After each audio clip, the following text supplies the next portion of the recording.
Oke, saya mulai. Terima kasih kedatangan telah menghadiri Zoom pada pertemuan kedua sesuai janji pada kita kontrak perkuliahan yang minggu lalu kita sudah bahas. Sebelum saya memulai perkuliahan, ada yang sudah baca-baca terkait kuliah hari ini enggak kira-kira? Kemarin kan kita membahas RPS, di situ kan ada subbab atau materi yang akan Bapak jelaskan tiap minggunya. Kira-kira nanti materi hari ini ada yang sudah membaca atau uh, tahu tentang nanti apa yang saya jelaskan? Ada yang sudah membaca bukunya? Kemarin bukunya saya memakai buku ini ya. Sudah ya kemarin ya? Kelihatan enggak?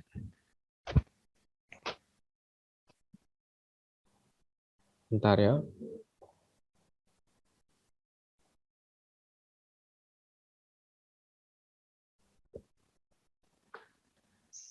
Ini sudah ada yang baca ini belum? Ini bukunya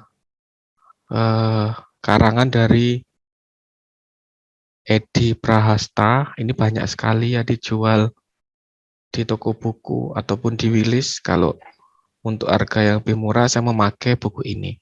Silakan kalau kalian mempunyai buku yang lain atau literatur yang lain bisa dipergunakan.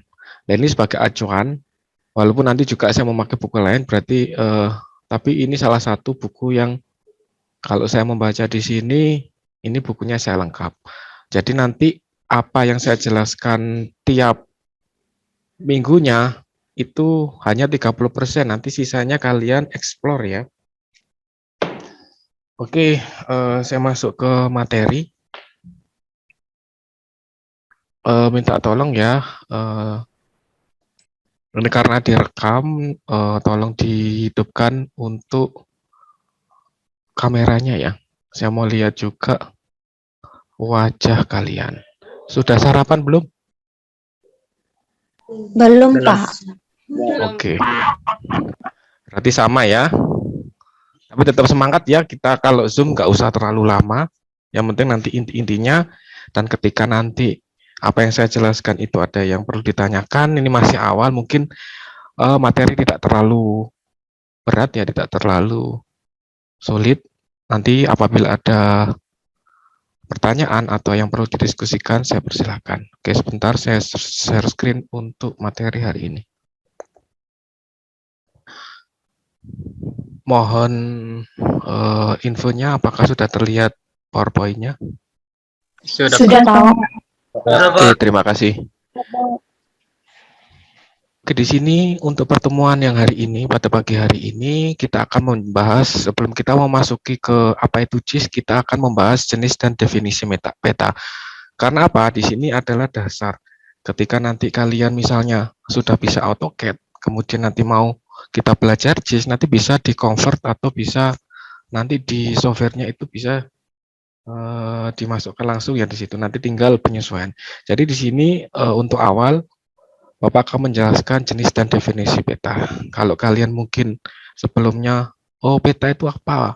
Peta itu apa artinya? Nah di sini kita akan menyamakan persepsi. Jadi peta tidak hanya misalnya yang kalian pelajari di SMA. Jadi peta itu adalah bentuk muka bumi. Nah itu ada pengertian yang lebih luas. Nah nanti di sini kaitannya kita hubungkan dengan teknik sipil. Jadi kenapa kita harus membuat peta? Nanti misalnya kaitannya dengan nanti kalian menyusun proposal atau menyusun skripsi ataupun nanti kalian setelah lulus pasti butuh yang namanya peta. Bagaimana cara membuat peta? Supaya apa? Nanti ketika kalian menyusun proposal, di situ kan ada wilayah atau wilayah penelitian. Nah, wilayah penelitian kalian nanti bisa ditunjukkan lewat spasial di peta seperti ini. Jadi ada beberapa syarat bagaimana membuat peta yang informatif, kemudian yang jelas dan bisa dipahami oleh yang membaca. Ini sesuai dua ya, ke pertemuan kedua kita membahas jenis dan definisi peta secara komprehensif, secara makro. Nah, kalau kita melihat di sini, ada namanya pemetaan dan SIG. Jadi kita hari ini kita belajar peta, kemudian pengertian pemetaan, nanti di pertemuan selanjutnya apa itu sistem informasi geografis dan lain sebagainya. Jadi di sini cakupannya untuk pada teknik sipil ini untuk sebuah perencanaan.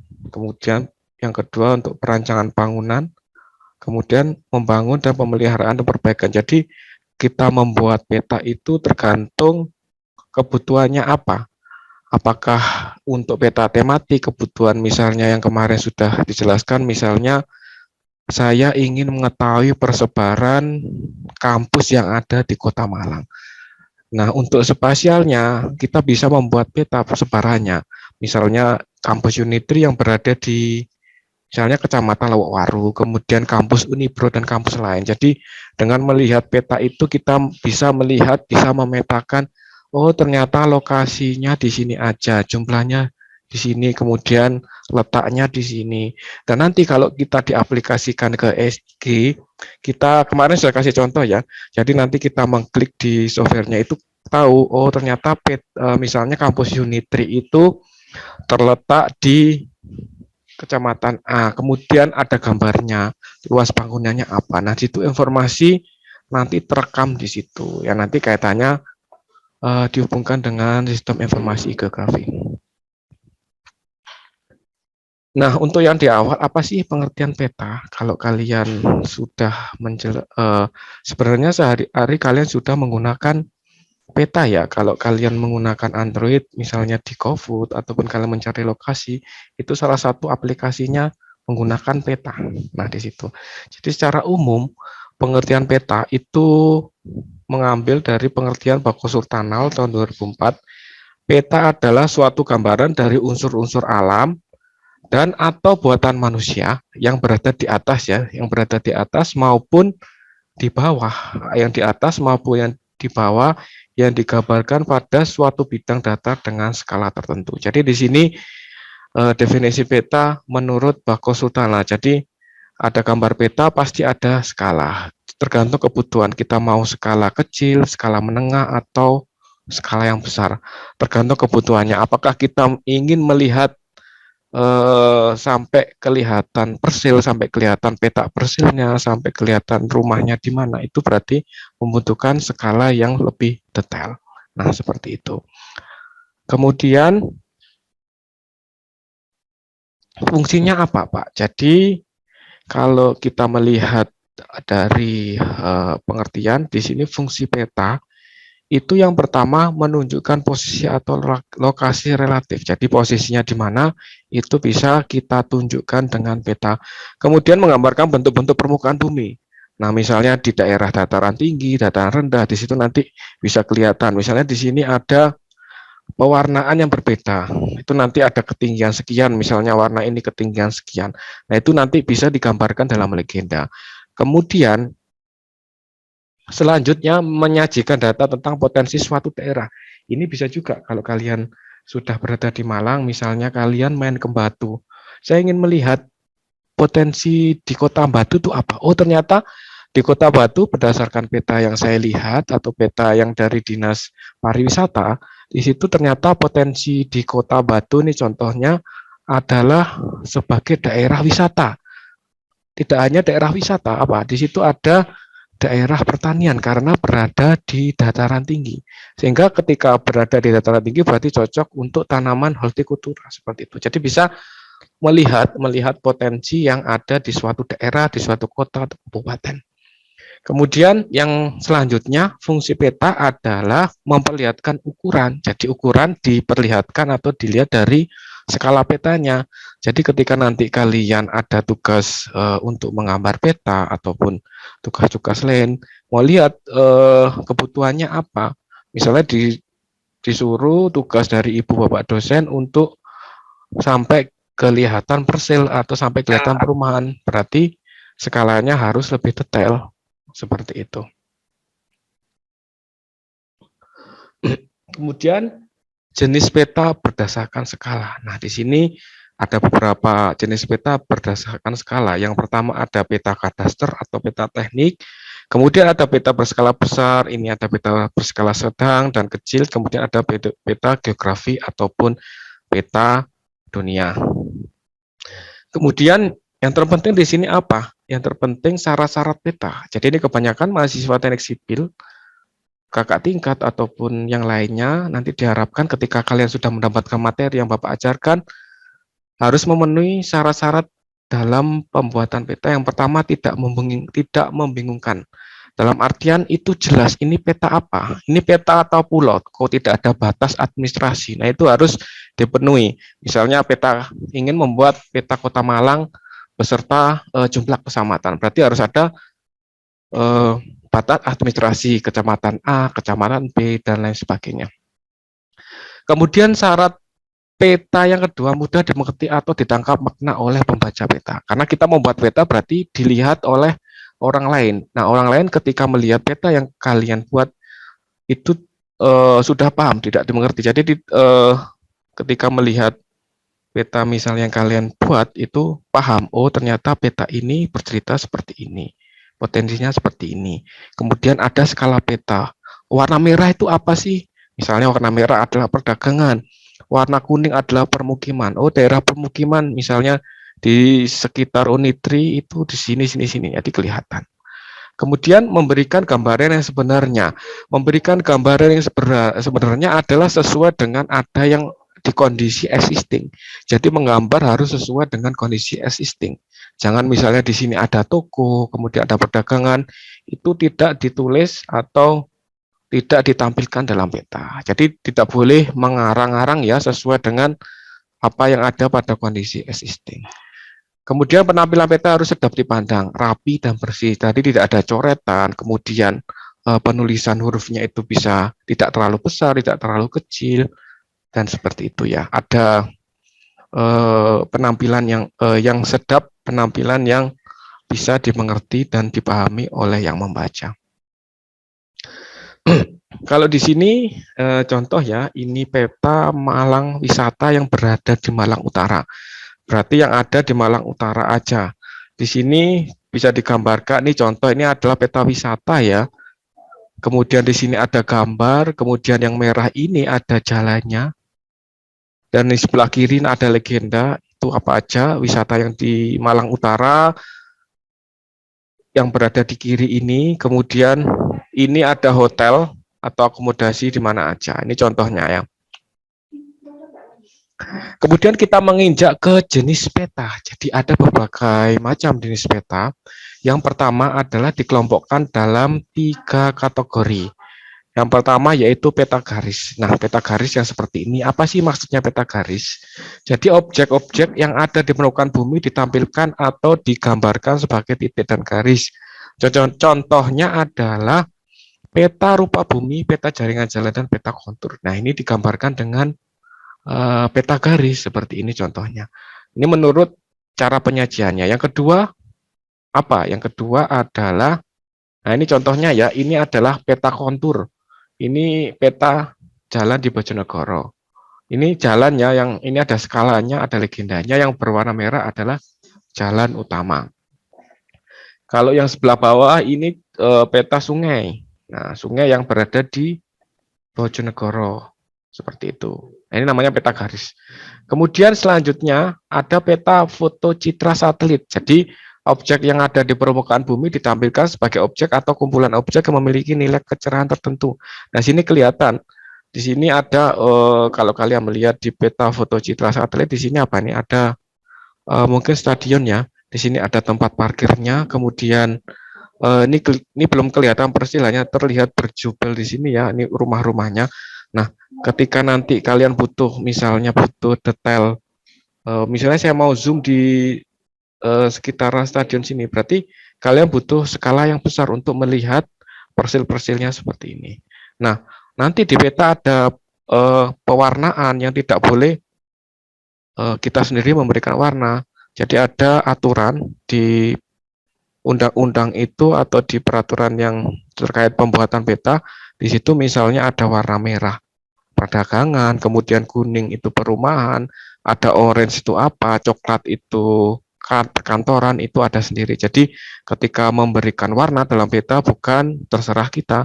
Oh misalnya saya ingin rumah saya kasih warna pink, nggak boleh. Itu ada aturannya. Nah itu nanti kita belajar satu persatu, kita kupas satu persatu. Nah ini contoh lagi foto udara citra satelit yang sering kita gunakan di Google Earth. Nah kalau kita melihat di Google Earth di sini melihat bahwa guna lahan mungkin ini di luar Pulau Jawa ya.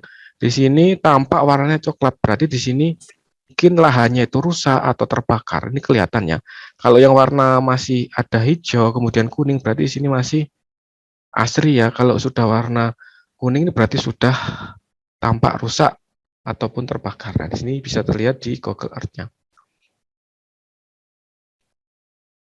Kemudian peta menurut isi, ada peta topografi. Berarti peta topografi itu fungsinya untuk memberikan informasi tentang bentukan alami permukaan bumi. Nah, dengan melihat peta, oh ternyata kalian nanti di peta, oh ternyata daerah dataran tinggi atau dataran rendah. Nah, biasanya peta topografi itu sebagai peta dasar. Kita ingin membuat peta yang kita inginkan. Misalnya, peta persebaran wisata, persebaran kampus, ataupun yang lainnya. Jadi dari peta dasar, kita bisa olah menjadi peta tematik. Nah, ini adalah peta rupa bumi di sini. Ada warna kuning, kemudian hijau. Nah, warna hijau dan kuning ini kita lihat di legenda apa artinya. Kemudian ada jalan arteri, jalan primer itu beda. Misalnya jalan primer, pewarnaan warna merah itu lebih tebal dari jalan sekunder. Nah, itu ditampilkan di legenda. Jadi ketika orang membaca, oh ini peta skala berapa, kemudian ini peta apa, judulnya ada, kemudian sumbernya ada. Nah ini contohnya seperti itu. Nah ini yang B itu peta tematik, yaitu berisikan informasi spesifik tentang suatu bentukan alam atau fenomena yang ada di permukaan bumi. Jadi supaya lebih dipahami, peta tematik itu bisa menyajikan tema tertentu dan untuk kepentingan tertentu. Misalnya peta penggunaan lahan, atau peta persebaran penduduk, atau transportasi, administrasi, geologi, dan lain sebagainya. Dengan menggunakan peta rupa bumi yang telah disederhanakan sebagai dasar untuk meletakkan informasi tematiknya. Nah ini saya kasih contoh peta tematik. Di sini ada peta administrasi Kabupaten Malang. Kemudian di sini ada peta geologi Malang, di sini ada pewarnaan yang berbeda, kemudian ada legendanya, ada skalanya, ini namanya peta tematik. Jadi gimana Pak kok bisa bikin seperti ini? Berarti peta dasarnya apa? Bisa jadi dari peta topografi tadi, bisa juga. Nah kita olah. Yang penting ada peta dasarnya, kita olah sesuai kebutuhan mau membuat peta apa. Nah di sini contoh peta tematik akses pariwisata yang Bapak buat di Kabupaten Probolinggo. Kalau kalian melihat di lingkaran ini nomor 25 adalah Kabupaten Probolinggo atau Kota Probolinggo yang berada di pantai utara. Di sini dilalui jalur utama di pantai utara. Nah, di sini kan untuk menjelaskan kepada orang lain bahwa di sini adalah akses ketika melewati Kabupaten Probolinggo. Nah, nanti diharapkan kalian bikin peta itu yang informatif, yang menarik. Misalnya contohnya seperti ini. Nah, contoh lagi peta tematik ini adalah peta rencana tata ruang wilayah. Nah, di sini kalian bisa informasi jelas sekali di sini struktur ruang. Di sini ada pusat pelayanan. Oh, ternyata yang warna kuning apa? Warna kuning adalah pusat pelayanan kota. Ini berada di Kecamatan Klojen, berarti di pusat kota Malang. Kemudian ada subpusat pelayanan yang berwarna merah. Nah, kalau misalnya kita berada di Kecamatan Lowawaru, berarti masuk apa? Yang kuning ini, yang merah ini berarti masuk subpusat pelayanan kota di Lowawaru. Kemudian ada hijau, ini adalah di sini ya, artinya ada di legenda ini. Misalnya yang warna ungu, nampak ya petanya ya? Sebelum saya lanjutkan, petanya kelihatan? Bisa. Oke. Kelihatan, Pak. Kelihatan, Pak. Nah, di peta ini kan jelas ya, di sebelah kanan ada judulnya, ini yang mengeluarkan peta pemerintahan Kota Malang, kemudian judulnya peta apa, struktur ruang kota tahun 2030, kemudian ada keterangan legenda, ada lampirannya, kemudian ini ada pengesahannya ya. Kemudian ada arah utara, selatan, timur, kemudian ada skala peta, ada key plan-nya. Key plan itu maksudnya ini peta yang diperbesar ini di mana letaknya di Kota Malang itu. Seperti itu. Kemudian ada kode, kemudian keterangannya. Ini jelas sekali. Jadi ketika yang kalian tulis di sini gambarnya harus tahu di sini harus dijelaskan apa maksudnya. Ini peta struktur ruang kota ya. Kemudian di sini ada peta ruang Kota Malang. Ya, ada di sini daerah yang saya jelaskan tadi. Warna merah adalah kawasan permukiman. Oh, jadi yang ini penuh berarti ya. Di Kota Malang sebagian besar didominasi oleh daerah permukiman. Kemudian ada yang berwarna merah. Kemudian dan lain sebagainya di sini. Ini pola ruang Kota Malang. Ini contohnya seperti ini. Nah, nanti diharapkan bisa membuat seperti ini. Kan tidak hanya kalian buat screenshot dari JPEG kemudian dibesarkan. Nah, seperti itu. Jadi buat peta yang semenarik mungkin. Oke, saya lanjutkan. Peta menurut format itu ada hard copy dan digital. Kita sudah ke sini ya, basic data spasial. Kemudian di sini ada peta menurut skala, ada peta skala besar, skala sangat besar, besar, sedang, dan kecil. Nah, ini untuk kriterianya, kalau skala sangat besar berarti 1:10.000. Berarti di sini kelihatan sekali nanti sampai detailnya. Sampai dengan peta skala kecil 1:1 juta.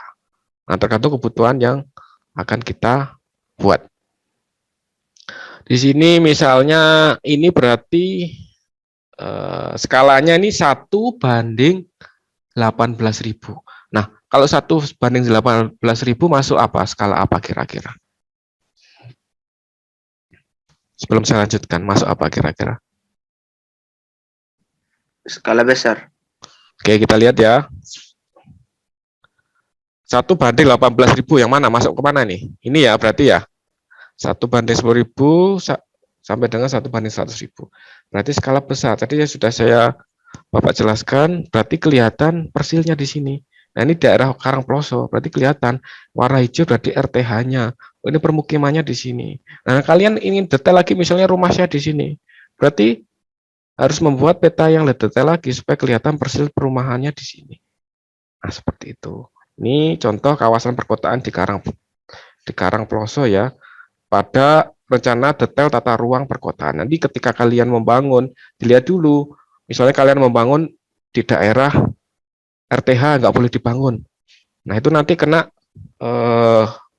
pasal seperti itu. Jadi dilihat itu, oh kalau kawasan perdagangan atau kawasan permukiman, saya misalnya di sini, berarti saya boleh membangun di sini. Jadi harus lihat di yang tadi ya jelaskan di pola ruangnya di sini untuk kawasan perdagangan atau kawasan tidak boleh dibangun perumahan. Itu harus paduan, kalian harus tahu rencananya di rencana RT RW-nya ini di Kota Malang misalnya contoh.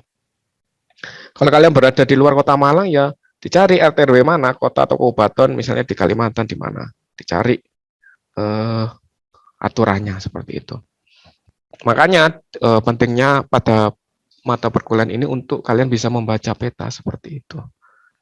Ini kenapa kok dicoret-coret ini ya?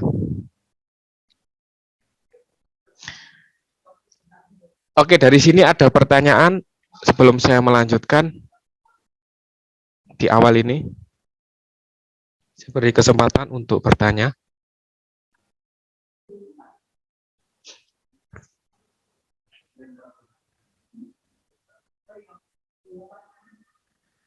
Ada? Oke, kalau nggak ada saya lanjutkan supaya lebih selesai ini. Nah, ini ada peta menurut tujuan. Ini macam-macam ya. Ada yang peta untuk pendidikan, ilmu pengetahuan, informasi umum, turisme, navigasi, aplikasi teknik, dan perencanaan. Kalau kita lihat tadi di awal, berarti misalnya contoh ini ya di bawah peta ini. Ini berarti tujuannya untuk peta wisata. Berarti untuk mengetahui potensi wisata di Kabupaten Malang. Oh, ternyata di Kabupaten Malang itu wisatanya banyak Pak ya di sini. Lah lokasinya di mana? Nah, ini ada foto mapping ya namanya. Foto mapping ini gambaran ketika nanti di kondisi existing, oh ternyata misalnya di Pantai Paling Kambang seperti ini kondisinya. Nah ini di mana letaknya? Ini bisa lihat di peta ini. Di sini ada key plan-nya, berarti Kabupaten Malang ini untuk lingkup yang lebih luas di Jawa Timur. Kabupaten Malang di Jawa Timur itu sebelah mana? Nah di sini diberi apa namanya, tanda seperti itu.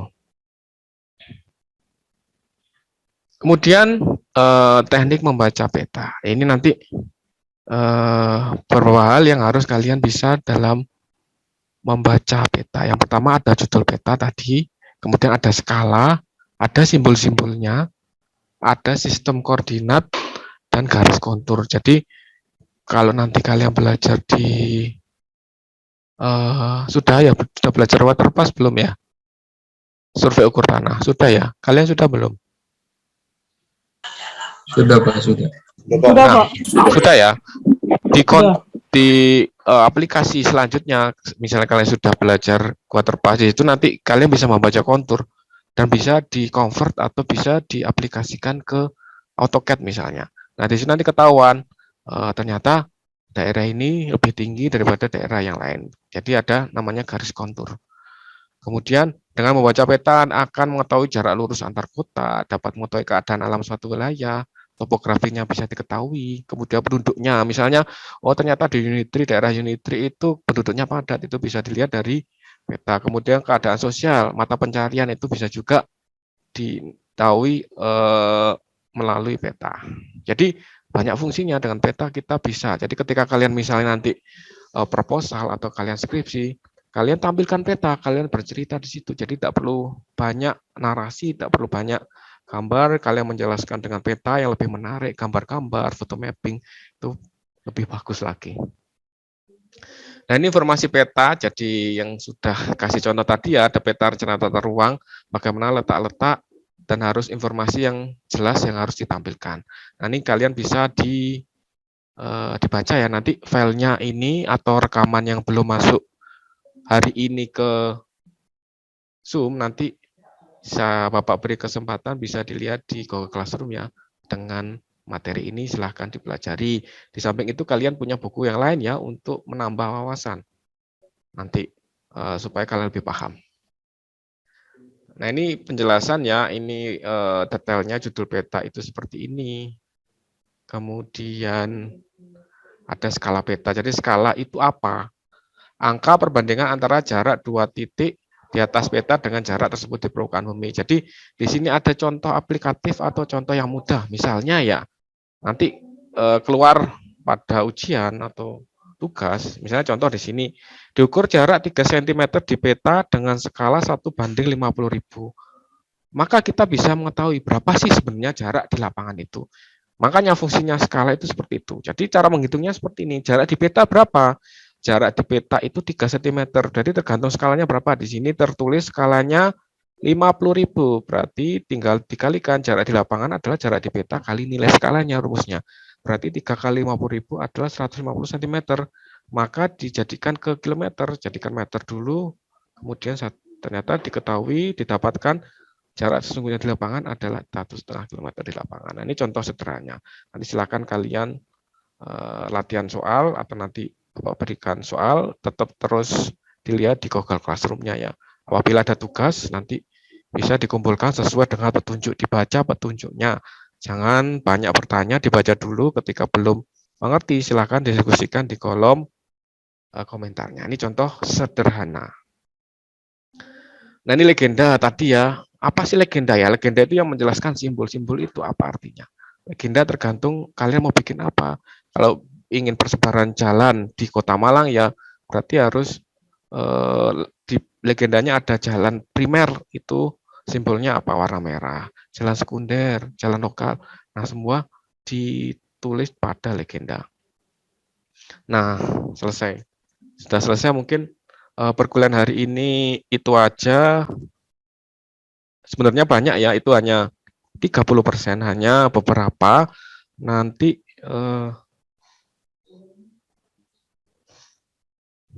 saya beri kesempatan kalau gitu ya, masih ada 5 menit, ada ketika mungkin ada diskusikan atau ada pertanyaan.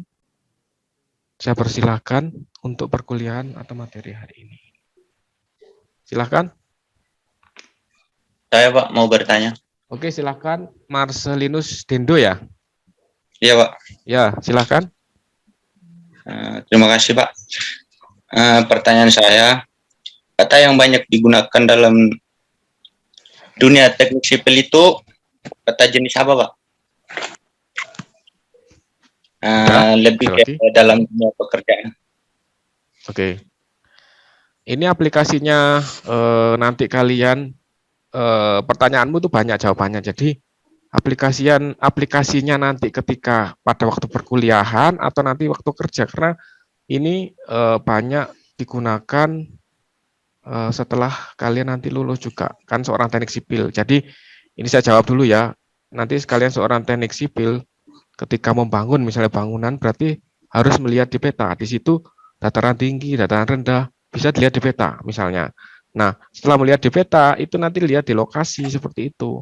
Itu fungsinya salah satu. Kalau misalnya di bidang kita atau misalnya pada waktu perkuliahan, nanti fungsinya kalian diharapkan sesuai dengan capaian pembelajaran yang nanti Bapak ajar. Minimal kalian bisa menggambar peta. Misalnya yang sering banyak ditemui adalah ketika menggambar proposal ya. Ketika menggambar di bab 3 itu kan ada MEPPEN ya, metodologi. Ada lokasi penelitian atau mungkinnya nanti PKL, lokasi PKL. Kebanyakan kalian di JPEG dibesarkan, oh lokasinya nggak ada penjelasannya, nggak ada legendanya, cuma gambar. Loh gambar ini apa? Nah, jadi kalian nanti tahu, oh saya kasih titik Pak, oh titik misalnya di legenda warna kuning, ini lokasi PKL saya Pak. Kemudian ada jalan primer merah. Oh daerah sini ternyata banyak permukiman warna kuning. Nah itu untuk aplikasi nanti kalau kita pada waktu kuliah ini. Nah kalau untuk kerja banyak sekali nanti. Kan kalian misalnya yang berasal dari luar Malang, itu kalian bisa mengaplikasikan dilihat misalnya proyek di daerah ini masuk dataran apa ya. Itu misalnya dari kontur. Jadi bisa lihat dari peta kontur. Kemudian persebaran apa di sana. Misalnya kemarin sudah saya jelaskan contoh ya, ada video di kemarin ya. Jadi dinas itu sudah mempunyai aplikasi sistem informasi geografisnya ini. Nanti bisa di-convert ke SIG. Dengan di situ kalian nanti memperoleh banyak informasi seperti itu. Tidak usah penjelasan. Nanti diklik itu kelihatan informasinya jelas. Oh, ini wisata ini. Lokasinya di mana, letaknya di mana, gambarnya seperti apa itu jelas. Ini kaitannya kalau kita hubungkan dengan wisata ya. Kalau hubungan pendidikan ya banyak juga lokasi. Misalnya kalian sebelum kuliah kalian memilih kampus di mana ya kampus. Nah, lewat aplikasi itu atau JIS itu bisa kelihatan. Oh di sini letaknya sini, jaraknya dari rumah sekian, itu bisa semua di situ. Gitu ya. Jadi banyak nanti lebih memahami sambil jalan. Nanti kalian bisa memahami. Oh ternyata fungsinya seperti ini. Itu gambaran umum ya. Paham ya kira-kira Marcelinus? Iya Pak. Jadi minimal kalian bisa baca ya, ini peta apa ya kok gini. Nah, benar saya mengenalkan supaya sebelum ke JIS itu. Oke gitu ya. Saya ada perkuliahan lagi. Nanti kalau ada pertanyaan kita sambung di kolom komentar ya atau di kolom YouTube nanti saya upload. Saya akhiri ya. Baik Pak. Terima kasih telah kesempatan pada Zoom pagi ini. Semoga sedikit ini bisa menjadi bermanfaat untuk kalian.